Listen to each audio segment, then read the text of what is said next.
Good morning. In the last lectures, we have seen that the inverse exists only for bijective functions.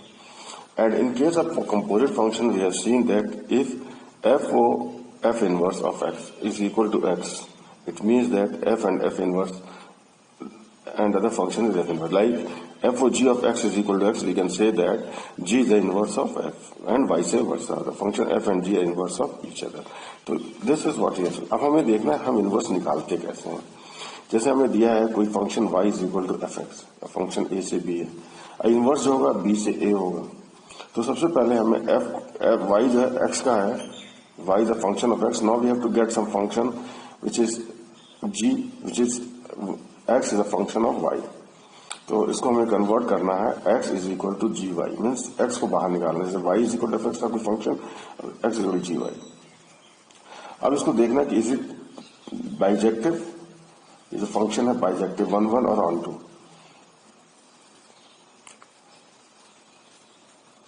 जैसे a से b जो function थे पहले देख लेते हैं, तभी इसका फायदा भी है. और यदि बाइजेक्टिव है तो हम x is equal g y निकालते हैं और इसके बाद हम रिप्लेस करते हैं x is equal g y. अब x की वाई रख देंगे, y की जगह x, फंक्शन वैसे ही रहेगा. तो ये हो जाएगा y is equal to g x और g जो है f इनवर्स होगा. तो y is equal to f inverse x. ऐसे लेते. जैसे क्वेश्चन करते हैं, find the inverse of f x e to the power x minus e to the power minus x upon e to the power x plus e to the minus x plus 2. ये एक function, इसका inverse चाहिए. इसका हम LCM ले लेते हैं. 1 e to the minus x को 1 by x कर सकते हैं. तो ये हो जाएगा e to the 2x minus 1 upon e to the power 2x plus 1 plus 2. ये y is a function of x amount. अब हम क्या करते हैं, इसको x के फॉर्म में लाते हैं. जैसे y इधर माइनस 2 हो जाएगा दिस, तो y माइनस 2 क्रॉस मल्टीप्लाई करके we get this and finally we get that e to the power 2x is equal to 1 minus y upon y minus 3. या माइनस मल्टीप्लाई कर लें ऊपर जी, तो y minus 1 upon 3 minus y. तो e to the power 2x ये आ गया.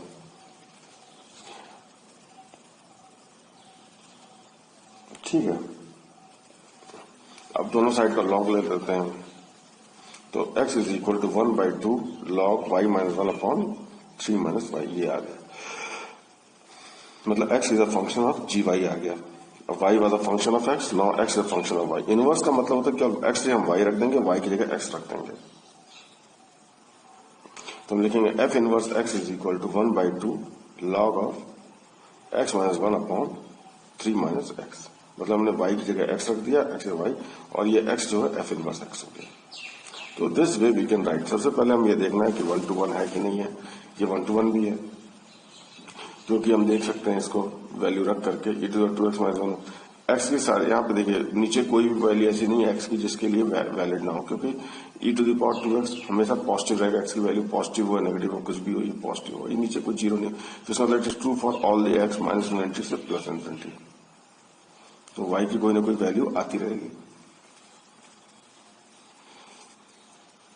और हर उसके लिए कोई इस तरीके का है. तो ये 1 1 ऑन टू फंक्शन है.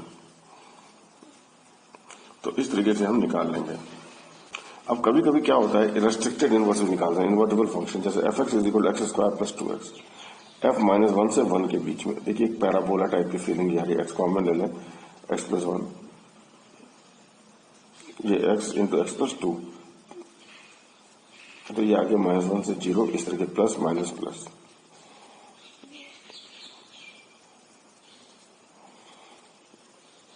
ये पैराबोला के फॉर्म का हो गया. y is equal to x square, इस तरीके का पैराबोला हो गया जिसकी वर्टेक्स ये है. अब इसका इट इज क्लियर, डोमेन इसको रिस्ट्रिक्ट कर दिया माइनस 1 से प्लस 1. अब हम इसमें देखें एफ डैश एक्स निकालें तो ये 2x प्लस 2 आ गया. अब इस डोमेन में देखें माइनस 1 से प्लस 2 में माइनस 1 को छोड़ दें, कोई वैल्यू 0 लें तो प्लस 2 आएगा, 1 लें तो 2 आएगा. ये 1 माइनस 1 से कुछ बड़ा ले लें, जैसे 0.5 माइनस 0.5 ले लें तो ये 1 हो जाएगा. तो हमेशा मतलब इसमें ये दिख रहा है कि माइनस 1 से 1 में इंक्रीजिंग फंक्शन है. एक बड़ी खास बात है, जब कोई फंक्शन इंक्रीजिंग हो या डिक्रीजिंग हो तो वो मोनोटोनिकली इंक्रीजिंग या मोनोटोनिकली डिक्रीजिंग होगा, तो वो हमेशा 1 to 1 फंक्शन होगा. तो ये इस रेंज में, इस डोमेन में ये 1 to 1 फंक्शन है. को डोमेन. अब इसमें देखिए रेंज कहां से कहां तक है, f माइनस 1 से 1 रेंज. तो अब इसकी रेंज माइनस इन्फिनिटी से प्लस इन्फिनिटी, तो ये इनटू हो जाएगा क्योंकि इसका एक ही पार्ट थोड़ा सा यूज हो रहा है. तो मतलब पूरी इन्फिनिटी से इन्फिनिटी कर ले तो इतना ही तो पार्ट यूज हो रहा है इस फंक्शन का, ये -1 से 1। तो इसको मतलब 1 to 1 करने के लिए इसके रेंज को रिस्ट्रिक्ट करना पड़ेगा। कैसे पता चलेगा? लोअर वैल्यू पे लोअर वैल्यू ऑफ रेंज आएगा। जैसे f-1 रखेंगे इस फंक्शन में तो 2 - 1 1, ये -1 हो जाएगा, और प्लस ये +1 रखेंगे 2 + 1 3 3, 1 से 3 कर देंगे, ये -1 से 3 तो ये 1 to 1 और ऑन टू भी हो जाएगा। तो यहाँ पे ये इनवर्स होगा। यदि हम छोड़ देते हैं तो ये 1 to 3 तो यूज हो रहा है इसके डोमेन के लिए, लेकिन कोडोमेन तो बड़ा हो जाएगा ना। यदि हम रियल नंबर ले लें तो इसको रिस्ट्रिक्टेड डोमेन करके भी हम इसको इनवर्स फंक्शन निकाल सकते हैं। फॉर मोनोटोनिकली इंक्रीजिंग और decreasing function the function is invertible in the given domain. For increasing function the lowest value of x will give the lowest value of y। मतलब x की जो lowest value है y के lowest value देगा, और जो highest value है y की हाईएस्ट। यदि ये डिक्रीजिंग होता इधर से होता तो इसका जो इसका ऐसे डिक्रीजिंग होता, तो मतलब इसका जो हाईएस्ट वैल्यू है वो लोएस्ट वैल्यू देता y की, और जो लोएस्ट है वो हाईएस्ट देता, हाईएस्ट है तो लोएस्ट। ये क्योंकि ये इंक्रीजिंग है, इस तरीके से डिक्रीजिंग होता तो यहाँ जैसे lowest value of domain highest value of range, ये हाईएस्ट वैल्यू ऑफ डोमेन इधर लोएस्ट वैल्यू ऑफ रेंज। तो यही होता है, मतलब मोनोटोनिकली पता तो इन्वर्टिबल होगा। ठीक है, एक कुछ और देख लेते हैं। जैसे ट्रिग्नोमेट्रिक फंक्शन जो सबसे ज्यादा यूज होता है उसमें हम देखें, जैसे एलिमेंट्री फंक्शंस है, पॉलिनोमियल है, fractional part, irrational, piecewise, signum, transcendental, logarithmic, trigonometric, exponential and inverse. Inverse trigonometric में काफी क्वेश्चंस होते हैं, तो इसको हम देखते हैं। तो एक trigonometric function y sin x cos x में देखिए डोमेन क्या टोटल रियल नंबर है। कॉट एक्स में क्योंकि नीचे 0 नहीं होना चाहिए तो हम देखते हैं इसमें तो -π/2 नहीं होना चाहिए, तो ऐसे ही इसमें कोसेक में -1π नहीं होना चाहिए। तो ये डोमेन हमें निकल गया। रेंज क्या होगा? -1 से +1, -1 से +1, इसका रियल नंबर टोटल हो गया। इनवर्स y = sin इनवर्स, अब इसका जो रेंज है इसका डोमेन हो जाता है। तो इन सबका डोमेन क्या होगा? sin इनवर्स x का -1 से 1, इसका कॉट इनवर्स का -1 से 1, tan इनवर्स का रेंज ये होगा, कॉट इनवर्स का रेंज रियल नंबर होगा, कोसेक का है -1 से -1 से -1 यूनियन 1 से इन्फिनिटी, सेक का हो जाएगा ये पूरा रेंज जो सेक के साथ है -70 से -1 यूनियन 1 से इन्फिनिटी। अब ये जो है इसको अब देखिए दो तरीके के फंक्शन देखते हैं इनमें। इनवर्स फंक्शन निकाल दो तो एक साइन फैमिली होती है, कॉस फैमिली। साइन फैमिली में साइन, टैन, कोसेक आता है। साइन, टैन, कोसेक इनकी जो डोमेन होती है -π/2 से π/2, इस पर रेंज आएगा। तो इसका रेंज होगा -π/2 से π/2। अब हमारे पास साइन, टैन, कोसेक, फिर टैन का हो गया, ये -π/2 में वैलिड नहीं है क्योंकि इन्फिनिटी तो -π/2 से π/2 बट ओपन एंड π/2। और कोसेक में देखें तो -π/2 से π/2 तो क्लोज ही रहेगा, लेकिन इसमें 0 नहीं आ सकता क्योंकि साइन 0 इन्फिनिटी कर देगा। तो इस ऐसे कॉस का देखते हैं। कॉस में कॉट सेक आते हैं, कॉस, कॉट, सेक। तो कॉस का हो गया 0 से π, कॉट का क्या होगा 0 से π, लेकिन इन बाउंड्री कंडीशन ये ओपन है।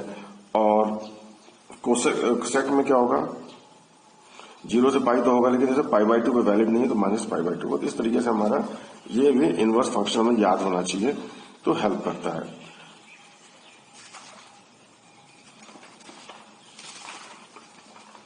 इसके बाद हम देख लेते हैं the method to find domain of a function.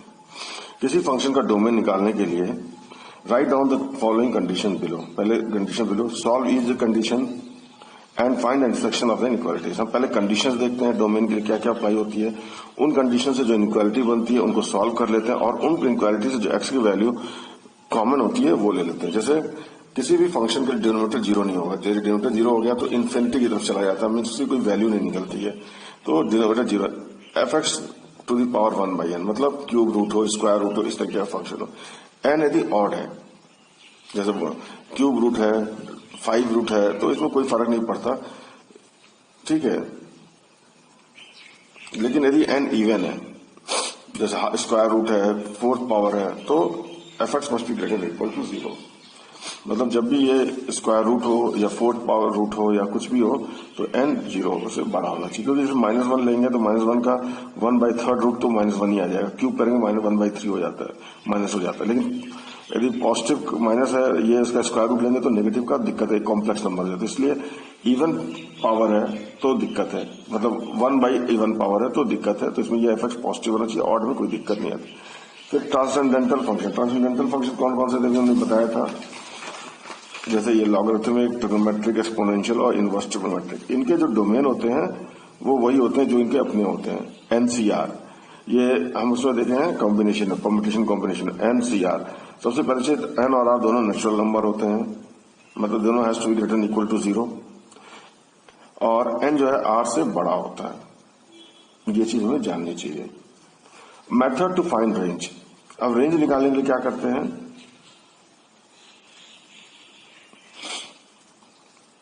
हम जैसे कैसे फंक्शन, जैसे जो y is equal to linear upon linear हो, क्वाड्रेटिक बाई क्वाड्रेटिक हो, लीनियर बाई क्वाड्रेटिक हो, क्वाड्रेटिक बाई लीनियर हो, इन सबको हम प्रॉपरली सॉल्व करते हैं। और सॉल्व करने के बाद हम इसको जैसे x is equal to something of y हो जाएगा। जैसे ये x का फंक्शन है, ये x is equal to some function of y। अब हम ये देखते हैं कि y की वो वैल्यू जिसपे x रियल नहीं होगा तो उसको अवॉइड कर देंगे। That will not be a part, rest all will be the part of range.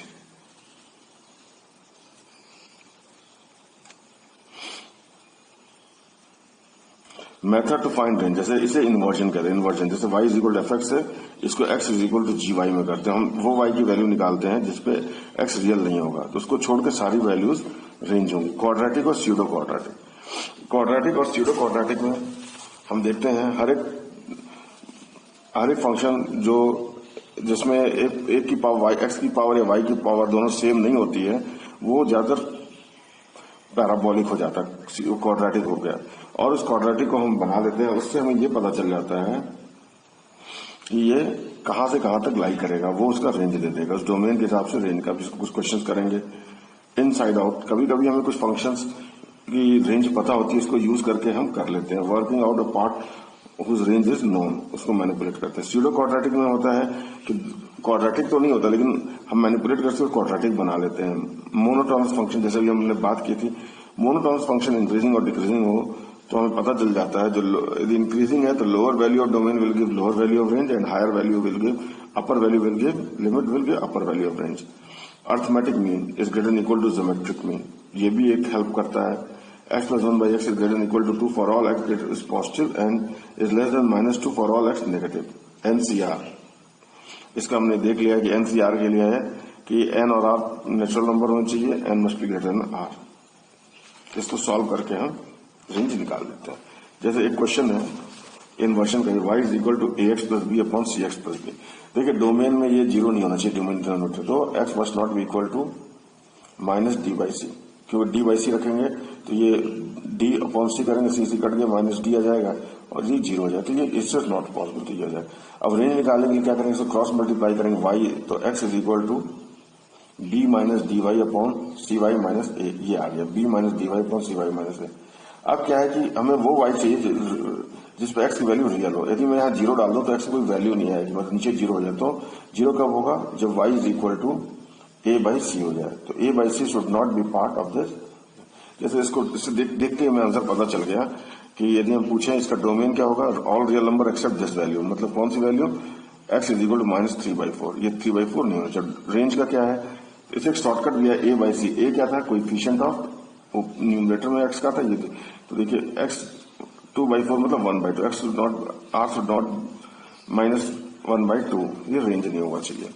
अब ये करके क्रॉस मल्टीप्लाई करके ले लेंगे, शॉर्टकट बन गया। तो अब ग्राफ से देखें, यदि हम ग्राफ देखें तो 1/2 पॉजिटिव का और -3/4 ये y, ये -3/4 ये x नहीं हो सकता है और y है, तो ये इस तरीके का आपको ग्राफ मिल जाएगा हाइपरबोलिक टाइप, मतलब रेक्टेंगुलर हाइपरबोला है। अब ये देखना है कि ऐसे है या इधर वाला है, तो ये कोई वैल्यू लेके आप सेटिस्फाई करके देख सकते हैं। तो ये बहुत इजीली हम इसका ग्राफ भी बना सकते हैं। जैसे क्वेश्चन है y is equal to x minus 1 upon 2x, देखिए देखते बता सकते हैं डोमेन में क्या नहीं होना चाहिए, x must not be equal to -12 और रेंज में 1/2 नहीं होना चाहिए। देखिए अब हम ग्राफ बनाना चाहें तो ये दोनों एसिम्प्टोट का काम करेंगे, 1/2 -1/2 x -1/2 और y 1/2, ये एसिम्प्टोट्स का। तो ये कब, अब ये कब ऐसा वाला होगा या ऐसा वाला होगा, कोई एक वैल्यू डाल के हम देख सकते हैं।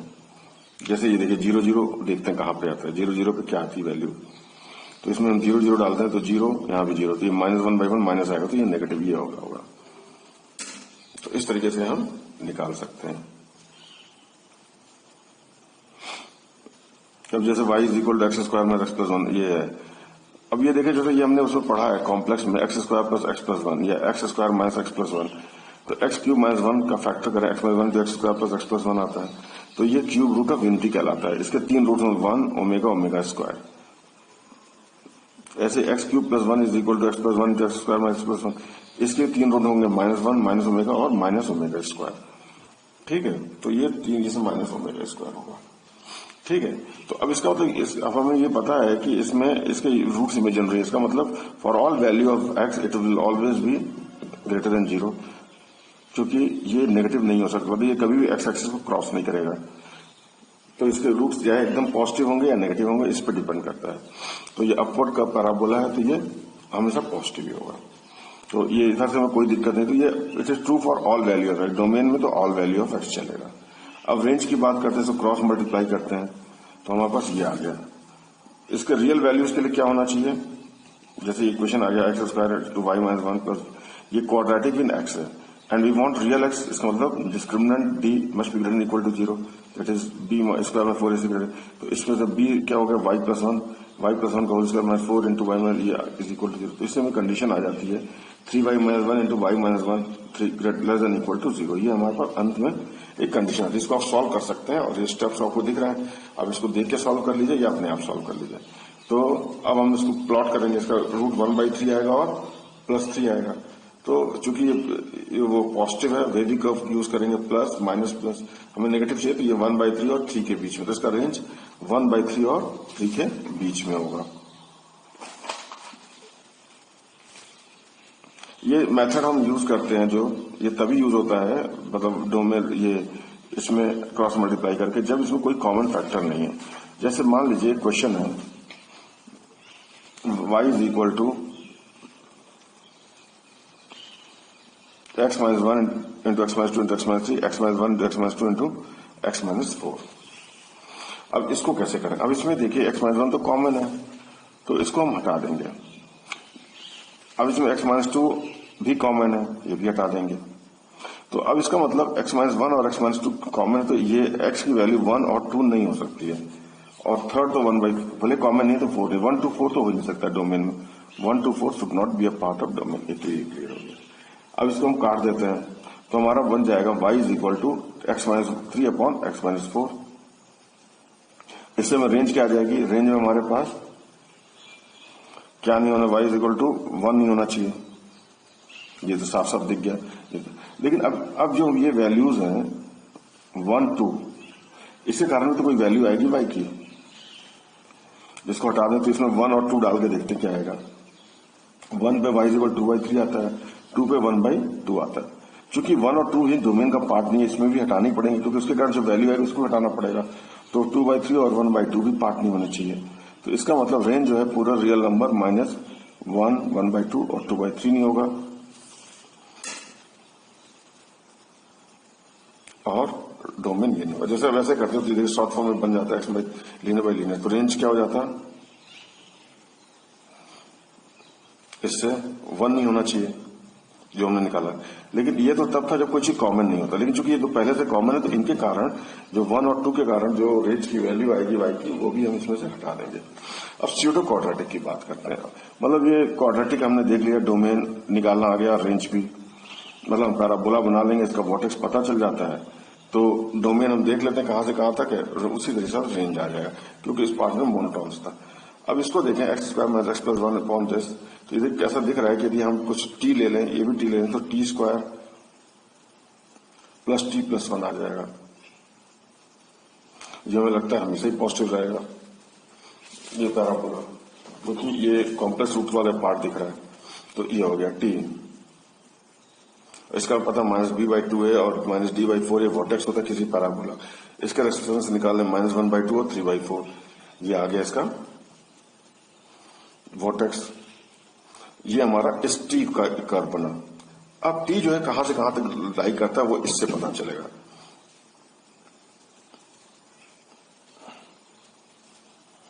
इसमें देखा कि इसमें ये टी जो है एक्स स्क्वायर, ये तो हमेशा पॉजिटिव रहेगा, और इसमें तो टी की वैल्यू हम इससे निकाल लेते हैं, क्योंकि इसमें कोई ऐसी बात नहीं है, क्योंकि हम it is true for all x. तो फॉर ऑल एक्स, तो हम देखते हैं for all x what is the T की वैल्यू। तो इसको ऐसे करते हैं, अब हम निकालते हैं। तो एक्स स्क्वायर ये आ गया, इसका मतलब जो एक्स शुड बी रियल, तो B square 4ac must greater equal 0। इससे हमें पता चल गया टी की वैल्यू जो है 3t-1 और t-3 मीन्स टी की वैल्यू 1/3 और 3 के बीच में है। तो टी की वैल्यू, ये टी और वाई में कर्व है ना, टी की वैल्यू 1/3 होती है, और चूंकि मोनोटोनिकली इंक्रीजिंग कर्व है तो हम 1/3 will be the lowest value of domain and 3 will give the highest value of domain. यहां से यहां तक रेंज आ जाएगा हमारा। तो 1/3 जो है लोएस्ट वैल्यू ऑफ डोमेन है वो give the lowest value of range, और 3 जो highest value of upper limit of domain है वो ये कहां से आया, ये एक्स से आया, क्योंकि टी जो है एक्स की हर वैल्यूज के लिए ट्रू है। अब हम देखते फिर T is true for all, मतलब X for all real X we will have T. तो हम देखते हैं टी की वैल्यू क्या होगी किसी भी रियल एक्स के लिए। तो हम इससे करके देखते हैं कि टी हैज मतलब what is the value of T so that the x is real. तो इससे हमें ये आ जाता है डिस्क्रिमिनेंट शुड बी ग्रेटर। उस डिस्क्रिमिनेंट को हम यहाँ प्लॉट कर देते हैं कि टी की वैल्यू हमें पता चल गई 1/3 से 3 के बीच में। तो इससे जो हमारे पास रेंज आएगा that will be the range of the function. तो ये सीडो क्वाड्रेटिक था। तो रेंज इज 13/9 से 3। इस तरीके से हम सीडो क्वाड्रेटिक इक्वेशंस भी कर लेते हैं। अब जैसे और सीडो क्वाड्रेटिक देखना तो देख सकते हैं, y इज इक्वल टू, एक क्वेश्चन और है, y is equal to 4 to the power x plus 2 to the power x plus 1। तो इसको हम लिख सकते हैं 2 square to the power x plus, या इसको हम ऐसे लिख सकते हैं 2x to the power square plus 2। तो ये वाला हमारे लिए बेटर रहेगा। और 2 to the power x को t मान लें तो देखिए क्या हो जाएगा, हमारा इक्वेशन हो जाएगा T square plus T plus 1। ये भी जैसे क्यूब रूट ऑफ ओमेगा वाली फीलिंग आ गई कि इसके सारे is true for all, it is always positive. ठीक है, और ये अपवर्ड पैराबोला आ गया, इसका हम वॉटेक्स निकाल देंगे, -b/2 है, माइनस बी आ जाएगा -1/2 और 3/4 पर वॉटेक्स है। अब हम देखते हैं 2 to the power x की वैल्यू, x की वैल्यू क्या हो सकती है, 2 पॉजिटिव है, x है, 2 to the power x का कर्व ये हो जाता है a to the power x का, मतलब इट इज x की वैल्यू कहां से कहां हो सकती है, -20 से +∞। उसमें t की वैल्यू क्या होगी, देखिए t की वैल्यू यहां से यहां तक, ये a to the power x है, मतलब t मेथड ले लें, इधर हम ले लें 2 to the power x। तो हम ये देखेंगे कि t की वैल्यू 0 से इन्फिनिटी तक जाएगी, या दिख गई, क्योंकि ये कर्व ऐसे है तो 2 to the power x 0 से नेगेटिव तो हो ही नहीं सकता, तो ये आ गया। तो अब 0 से इन्फिनिटी मतलब हमें यहां से ऊपर की तरफ जाना है, तो t की वैल्यू 0 पे ये कर दीजिए। अब y की वैल्यू यहां शुरू होगी, तो यहां से तो कुछ है ही नहीं, ये -3/4 से जा रही है, और -12 से -3/4 इसका वॉटेक्स है, x -12 ये हो गया इतना t की वैल्यू।